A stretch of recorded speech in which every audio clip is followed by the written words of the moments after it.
কিছুদিন আগে যুক্তরাষ্ট্রের নবনির্বাচিত প্রেসিডেন্ট ডোনাল্ড ট্রাম্প ডেনমার্কের মালিকানাধীন গ্রিনল্যান্ড যুক্তরাষ্ট্রের নিয়ন্ত্রণে নেওয়ার হুঁশিয়ারি দিয়েছিলেন। গ্রিনল্যান্ডকে যুক্তরাষ্ট্রের প্রয়োজন বলেও জোরারোপ করেছিলেন ট্রাম্প। এবার নতুন এক জরিপে উঠে এলো চাঞ্চল্যকর তথ্য। ওই জরিপে দেখা গেছে গ্রিনল্যান্ডের বাসিন্দারা যুক্তরাষ্ট্রের সঙ্গে যুক্ত হওয়ার প্রস্তাবকে সমর্থন করেন। প্যাট্রিয়ট পোলিং এই জরিপ পরিচালনা করেছে। রোববার ওই জরিপের ফলাফলে দেখা যায় উত্তরদাতাদের মধ্যে 57.3% মানুষ গ্রিনল্যান্ডকে যুক্তরাষ্ট্রের সঙ্গে যুক্ত করার পক্ষে। তবে 37.4% উত্তরদাতা এ ধরনের অধিগ্রহণের বিরোধিতা করেছেন। আর 5.3% উত্তরদাতা বলছেন তারা এ বিষয়ে কোনো সিদ্ধান্ত নিতে পারছেন না।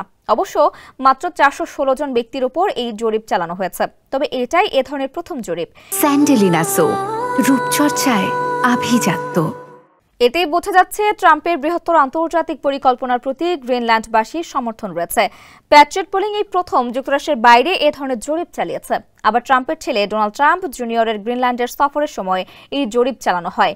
ট্রাম্প গ্রিনল্যান্ডকে কেনার ব্যাপারে কিছুদিন আগে ইচ্ছা প্রকাশ করেন। তার ভাষায় কৌশলগত গুরুত্বের কারণেই গ্রিনল্যান্ডকে প্রয়োজন যুক্তরাষ্ট্রের। তবে বিশ্লেষকরা বলছেন গ্রিনল্যান্ডকে অধিগ্রহণ করার মার্কিন পরিকল্পনা বাস্তবসম্মত নয়।